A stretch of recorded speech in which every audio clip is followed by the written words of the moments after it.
The next question I want to ask you is, a life of significance or just mediocre vibes? I mean, it's just asking the question is like, it's hard for me to ask it because we know the obvious answer. But in terms of what lands, what actually plays out in our lives, that's not that obvious. A life of significance, a life that counts, a life that matters for God.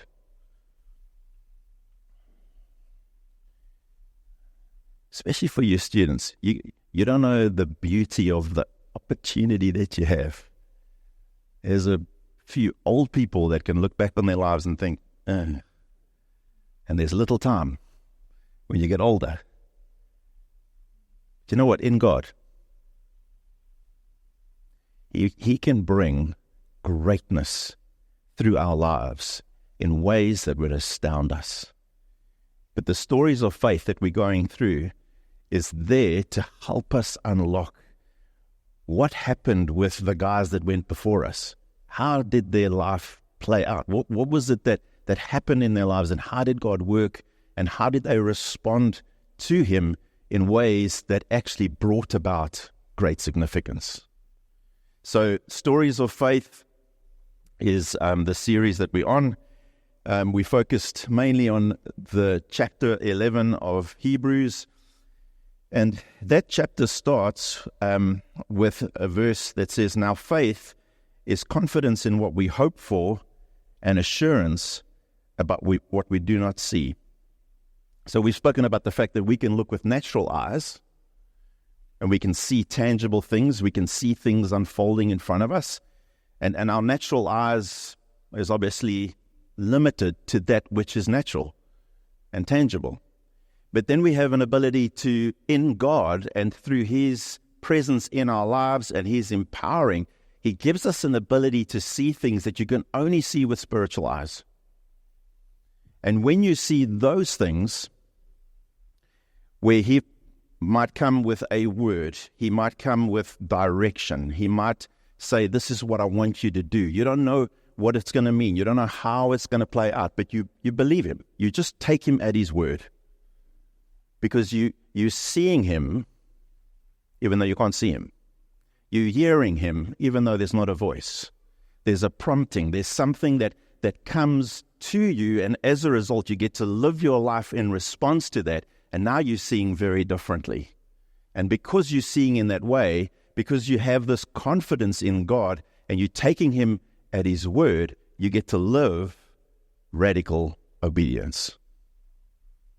And guess what? The radical obedience is where you live a life of real significance. True greatness comes through that, living in response to God, as opposed to going through the motions. So verse 3 then starts and continues all the way through to verse 38 with a whole bunch of ancients, a whole bunch of old guys, Old Testament saints. And every new person that gets covered, it starts with by faith. By faith Abel, by faith Enoch, by faith Noah, by faith Abraham. You're getting it, right? Like that's a clue for us. We need to see that. Like it's by faith that God is pleased. It's by faith that you live a life of real significance. It's by faith that you become part of an advancing kingdom. It's by faith that there's something that God can do through you and in you, and where you can live your life to His glory. But it's hearing Him, believing His word, and responding. I mean, there's an action there. You know, it's like by faith, Abraham went. There was something that he did. Noah built. What's the action in our lives? Where does what God has done in us start to find its expression? And when that starts to happen, significance is unlocked. Greatness comes into the picture. It then says in verse 39, this is now all the way to the end, the last two verses of Hebrews 11, It says, these were all commended for their faith, yet none of them received what had been promised. What? Like, you want to read that again? Did I just read that right? They were commended for their faith, yet none of them received what had been promised. That doesn't sound right. That doesn't sound fair. God had planned something better for us, so that only together with us would they be made perfect. So what is the author of Hebrews doing? He's writing to an audience, and he's saying, guys, there's a few guys that's gone before us, okay? That's the ancients. They lived by faith, and then he hones in and he starts to say we. Now he's talking like it's us, but he's joining us to them. And he's saying they died without seeing the fulfillment of the promise, but they will actually still see it. It's still lying ahead. But guess what? They're waiting for us. They're waiting for us to join them. Because actually this is going to come at a point where God will, on a day, bring everything to order. Where that day comes and the glory of God comes, the new Jerusalem comes, the city that Abraham was looking to. When that happens, all of what was promised, all of what they actually lived their lives for, it will come to be. And it will come in a moment where we are all enjoying this together. But it's quite a thing to know that they got to the end of their life and they hadn't yet seen it there. Because that's how we live, right? We want instant gratification. It's all about, I want to see it now. I want to see the results now. Like, are you willing to, by faith, live your life as God has said? So let's just talk about like everyday things as far as how you are a husband to your wife, how you are a wife to your husband, how you are as a worker, how you are as someone who's employed, how you are as someone in community, the loving one another, actually being in community, realizing this is God's design. Like he's actually saying, I save you, and then I put you in a family, and there's a local expression. It's called church. That's my way. It's the only way. It's the only means for the rest of the world to actually come to know who I am, and you submit yourself to that. And you might be saying, I'm just not seeing the results of it. Tell that to the guys in Hebrews 11. We don't do it because we're seeing results. We're doing it by faith. We're doing it because that's what God said. That's his design. And so these guys are amazing examples to us. And the structure, the summary of chapter 11 is pretty much the definition of faith. It starts with that. Then it goes into the demonstration of faith with all of these ancients. And then it talks about the destiny of faith. It's not something that's kind of limited to this temporal life that we live. It's so much bigger. And it was their ability to see that allowed them to live great lives of faith. And it will be our ability to see that will bring us to a life of great faith. Our inability to see it, where we just live for this world. We live for the next season. We live for the next moment, how I want to live my life and then eventually retire and just enjoy, the fruit of my labor. And like, that's the sum total. If you limit it to this, you're limiting all of what God can and wants to do in and through your life and bring amazing things to bear. But if you see the bigger picture, as this chapter tells us, like there's a destiny, there's something to this faith, then you start to live completely differently. It's the transitory nature of this life, and recognizing that brings greatness out of us. So, we've looked at Abel, we've looked at Enoch, we've looked at Noah. We're sitting on Abraham at the moment, and Abraham was faithfully waiting. I know that we don't necessarily like that one, because waiting is not something that we're good at. But the text, verse 8 says, by faith Abraham, when called to go to a place he would later receive as his inheritance, obeyed and went, even though he did not know where he was going. By faith he made his home in the promised land like a stranger in a foreign country. He lived in tents, as did Isaac and Jacob, who were heirs with him of the same promise. For he was looking forward to the city with foundations, there it is again, whose architect and builder is God. So what is it that Abraham was seeing? What was he looking at? Was he looking at something that you could actually see with your physical eyes? Or was he seeing something with spiritual eyes? Spiritual eyes.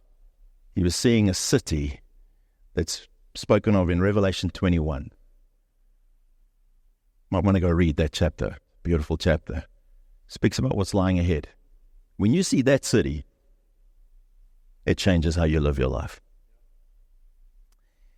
And Abraham was willing to wait. He waited for confirmation. We covered the last time, not last week, but the week before that. But he also faithfully waited for greatness. So greatness is what we've been talking about, like the living a life of significance. You might ask, well, why is that important? Well, anything that we do in this life for God echoes into eternity. Anything that we do of ourselves is just limited here. And so that distinction starts to give us an understanding of what does it mean to live a life of faith and a life of greatness, where there's true significance flowing out of your life. And greatness is something that Abraham is promised. Before I want to get into that, just reading from the account in Genesis, I want to just tell you a story. You know, there's a saying that says, behind every successful man is a very surprised father-in-law. But my father-in-law, I've got an amazing father-in-law. Antoinette's dad is he's an amazing man. He's 88 years old. In Afrikaans, it's 88. I quite like that in Afrikaans. He just went to his 70-year reunion. So he was an Affies boy. Yeah, I mean, some people don't make 70 in terms of years. He went to his 70-year reunion. And with the reunion, I think there was 7 of them.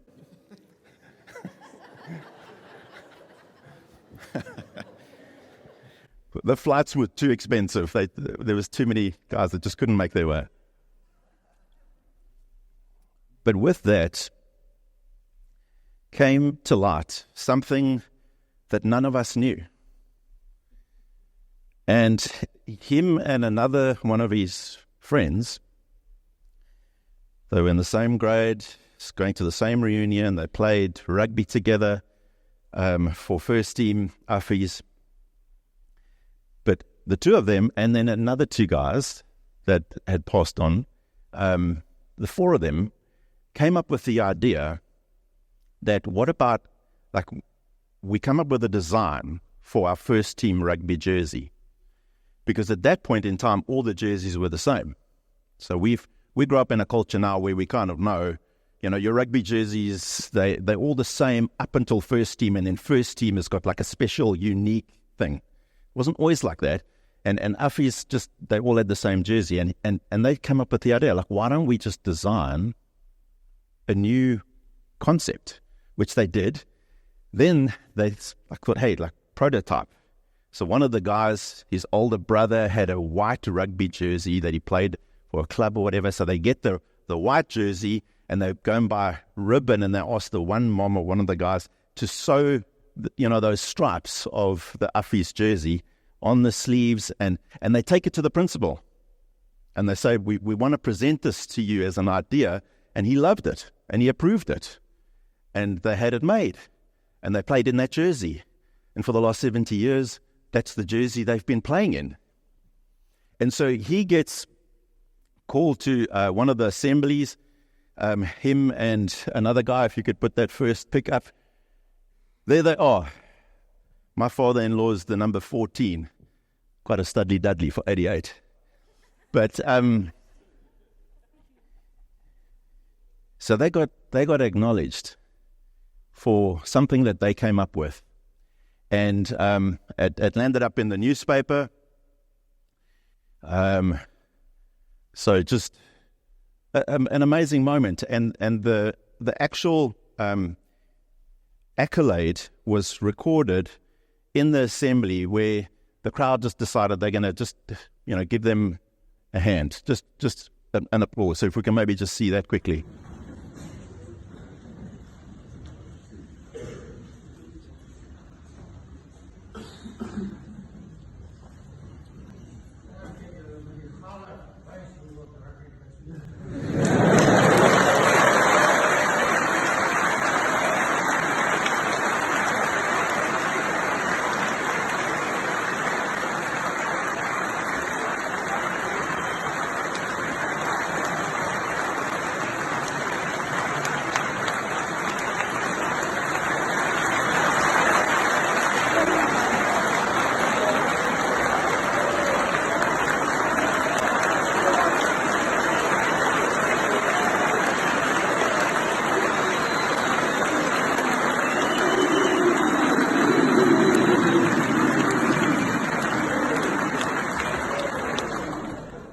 It took 70 years for that moment to happen.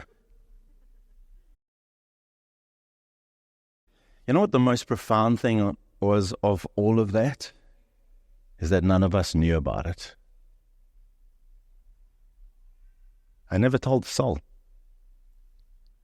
I mean, it's the family, I can actually hear Antoinette. Oh, how did we not know?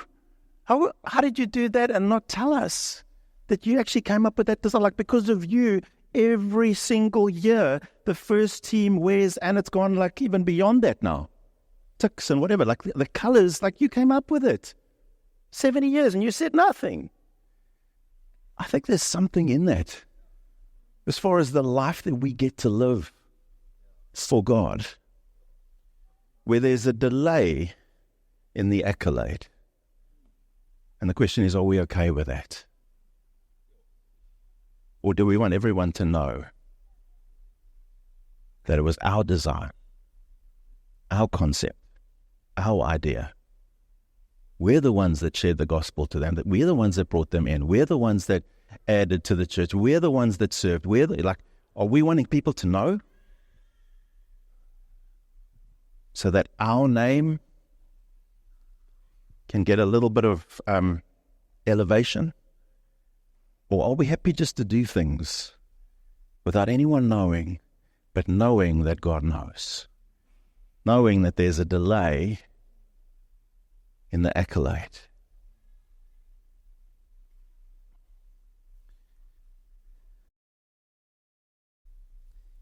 In Genesis 12, this is what God says to Abraham. Leave your country, your people, and your father's household, and go to the land I will show you. I will make you into a great nation, and I will bless you. I will make your name great, and you will be a blessing. See, that's what God says to Abraham. I'll make your name great. And if you think about it, we are all wired for greatness. I mean, if you ask a little kid, what do you want to be when you grow up one day? You'll hear things like a doctor, a fireman, policeman. But it's the kind of things that aspires to greatness, where you're actually making a difference. Because as a doctor, you make sick people well. As a fireman, you rescue people. As a policeman, you bring order and justice. You never hear a little kid saying, I want to reconcile trial balances. That's my game. For those studying accounting, great route. For those who are already accountants, we love you. Hallelujah. You never hear a child say, I'm hoping to analyze data. That's where it's at for me. Or clerical work, that's my game. I want to do clerical work, just, maybe a few casual, superficial convos at the water dispenser. Like, this is my life. This is what I'm aspiring to. You never hear that. Funny how you go from a child who, you have those aspirations to greatness, and then somehow life just happens. And weird things kick in, like advice from people or pressures that are just weird, and a sense of greed, like I want to earn the big bucks, and somehow it's lost. But you see, for you to have that, we are wired for greatness. God's put that in us. If you think of the movies we love to watch, why does it appeal to us? Braveheart. Well, that's maybe a little bit old, I don't know. Gladiator, those kind of things. It's we love those stories because it appeals to us. It resonates with us. And that's why when I ask the question, who wants to live a life of significance, it feels weird to ask it, because who wants to go mediocre? Why would you want to live a life that's just labeled average? Just passing through? Surely not. The reason why it doesn't feel right is because we've been wired for something more, to be a part of God's unfolding story. Why would you not want to be a part of that? And so I guess one of the things we could struggle with is is greatness a godly aspiration? Should we be wanting that? If we read in Genesis 4, kind of just a few chapters before this promise, where God says to Abraham, I will make your name great, we read about Cain, who builds a city, and he names the city after his son. Now that happens all the time, right? We know what it's like to create something and then we put our name on it. Why? Well, because look at me. Look what I've done. Genesis 11, Tower of Babel. They want to build a city. They want to build a tower that reaches to heaven. And it says this, it reaches to heaven so that we may make a name for ourselves. When we do anything of significance, the real question to ask is, who gets the naming rights? Are we like Cain, where we want to put our own name to something, or do we leave the naming rights to Jesus? Do we let him decide? Do we let him take that? He says to Abraham, I will make your name great.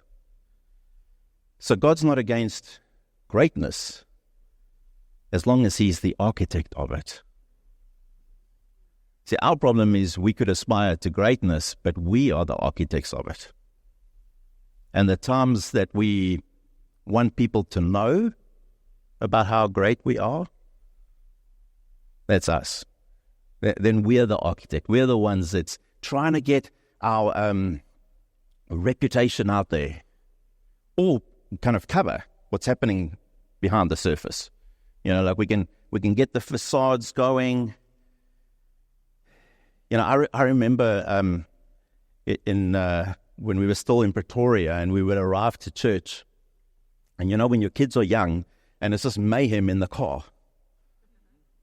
Mayhem, 3 young kids, they at one another, and you pull up to and you kind of feel this pressure of, okay, we now need to get our act together. While we're in the car, but as soon as we get out, come on, all right, settle, let's walk in. Nice Christian kids. For those who are laughing, you know what I mean. It's why do we do that? Well, because we're trying to get our thing across. The facade, like we've got it all together, man. We're godly people, and we're just so amazing. No, actually, God is the one. He's the architect of it, which actually allows us to, in a gospel-based community, to allow with like vulnerability, like we can actually just be ourselves. Not try and cover up, not try and elevate, not to, kind of like, look at me, I've got this all together. Let him be the architect of it. Because when he is, then you find true greatness. Because it's him working through your life. And you're doing it for his glory, not yours. So, he starts with Abraham. Here's the beauty of it, is like God will make your name great, but it's in his way. And he's the one that assesses your greatness. It's not a man measurement, it's a God measurement. He assesses that. And it's in his timing. So he's in control. And the question is, are we happy for him to be in control of our lives, of what that means? Because when you do, you get added to this amazing list of people who lived by faith. I love the fact that he chose Abraham. Abraham had nothing going for him. If you think like, man, I don't come from, anything significant as far as my upbringing, there's no advantages like attached to my life. I can't really leverage anything. I'm not that clever. I don't have a lot going for me. Relax. That's God's speciality. Like he loves to take people who don't come with their own thing, and he brings you from complete insignificance and takes you into a life of kingdom significance. He has an encounter with God, but it's at the age of 75. God's ways. My first question is, why wasn't it sooner? Like he could have done more. Like he would have had more time. Well, God's ways are God's ways. He'll have an encounter with Abraham at the age of 75. He promises that he's going to have a son, and that's what is going to be the seed for this great nation, and it's going to be with Sarah, who happens to be barren. They've never had kids, and Abraham's 75, so he's sure about the fact that this has never happened for us. We can't have kids. And the promise is with Sarah, not with Hagar, even though he goes with Hagar. He's like moment of doubt and disbelief. But ultimately, that's what God says. Like, this is how it's going to happen. Isaac arrives, and one of the early things that God asks Abraham to do is sacrifice him. It's like, how's the promise of a great nation going to happen if I sacrifice my son?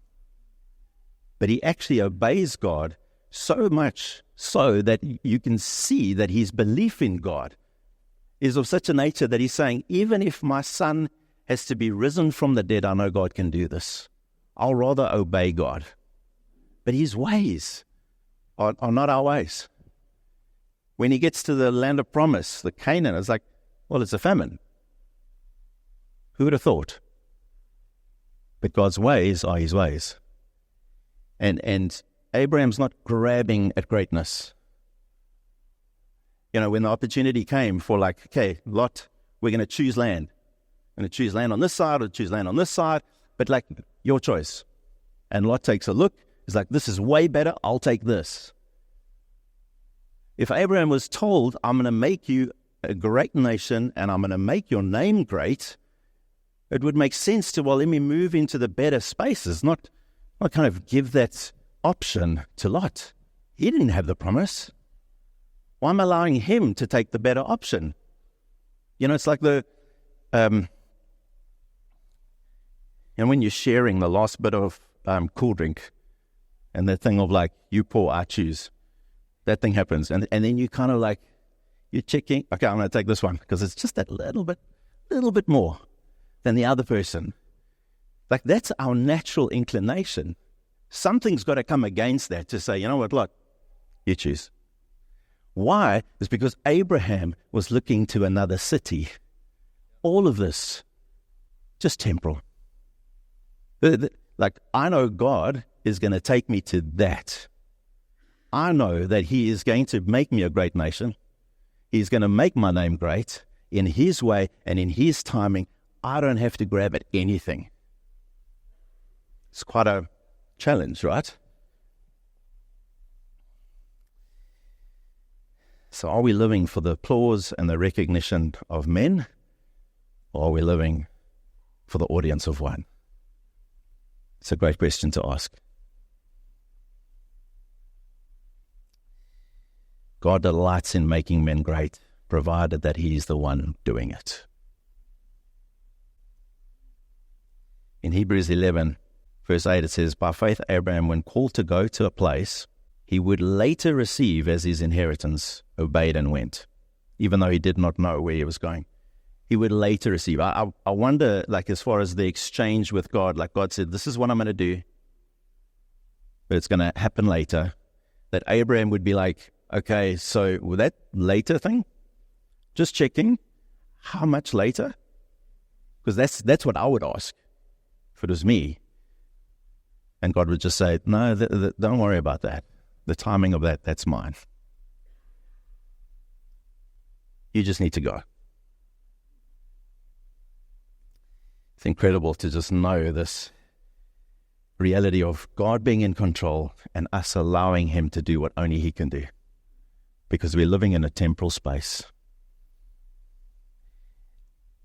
It says a little bit further on in Hebrews 11 in verse 13, all these people were still living by faith when they died. They did not receive the things promised. How's that? They were living by faith when they died. Why? Well, because if you get what's been promised, if the fulfillment is there, well, you don't need faith anymore. So if we stop with faith, well, then what do we have? And the fact that they still had faith when they died is proof that they didn't actually receive what God said He would give them. Because what He's going to give them is so much greater.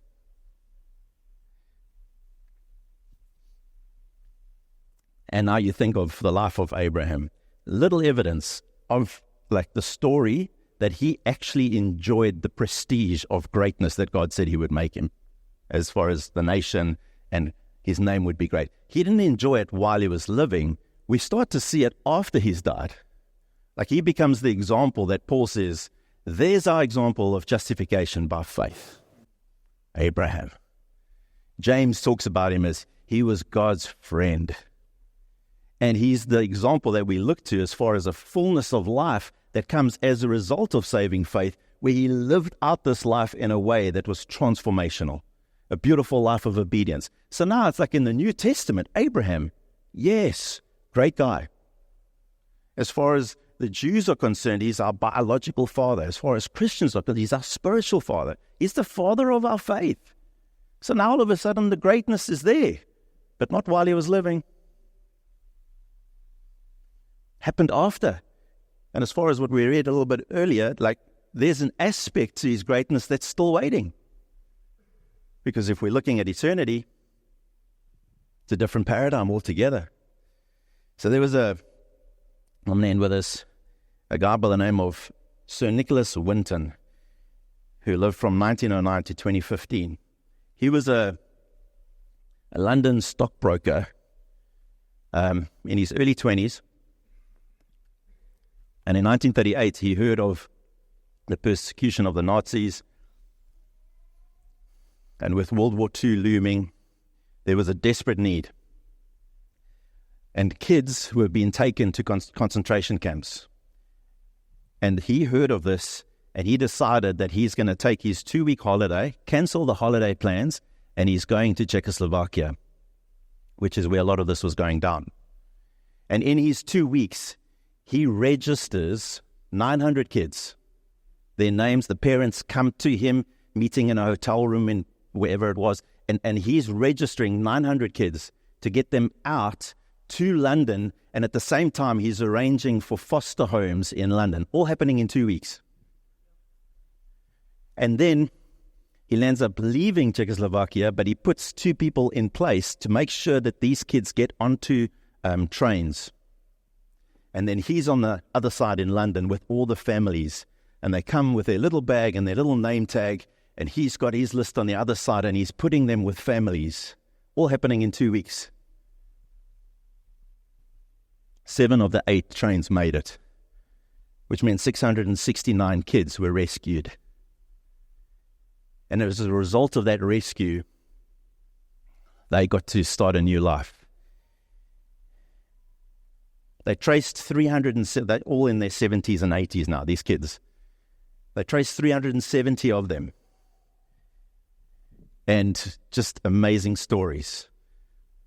Like film producers, authors, the guy who founded the Israeli Air Force, members of parliament, all from those kids.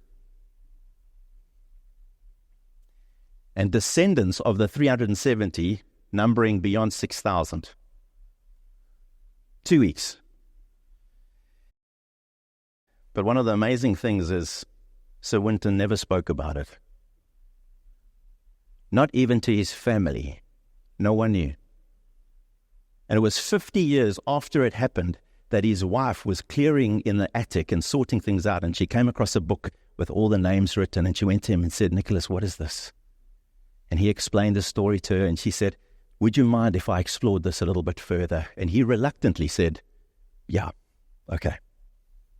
And she took it to the BBC and journalists, and eventually they had this amazing moment where some of the kids who are now in their 70s, 80s, came to meet him. And what flowed from there was just amazing accolades and statues of him, and he was knighted by the Queen and a whole bunch of things. But it all happened in the last few years of his life because of a rescue that took place. Philippians 2 says the following: "Do nothing from selfish ambition or conceit, but in humility count others more significant than yourselves. Let each of you look not only to his own interests, but also to the interests of others. Have this mind among yourselves, which is yours in Christ." You have this mind. "Who, though he was in the form of God, did not count equality with God a thing to be grasped, but emptied himself by taking the form of a servant, being born in the likeness of men, and being found in human form, he humbled himself by becoming obedient to the point of death, even death on the cross. Therefore God has highly exalted him and bestowed on him the name that is above every name, so that at the name of Jesus every knee should bow in heaven and on earth and under earth, and every tongue confess that Jesus is Lord, to the glory of God the Father." You see, that story of Sir Winton is just a dim picture of this amazing rescue that came through Jesus, but that he would humble himself. He would take on this veiling of his greatness, the veiling of his glory, and he would do it for our sake to be rescued. And we now get to join in on this amazing mission story of Jesus. But there is a way to do it. We're not trying to make a name for ourselves. We are pointing people to Jesus, and we are allowing him to lead us in a way where whatever he does with our lives, there's potential accolades down the line. But now's the time for us to just live with great humility, no conceit, no trying to puff ourselves up, no trying to hey, I want to get my name out there. I want my reputation to be known. No, I want him to be known. Let him worry about those things. The vindication will happen down the line, because when you look at eternity, then everything falls into place. When you live for this life, well then all that you can live for is your own name. But my charge to you this morning is, can we live for the name of Jesus and let him worry about our name?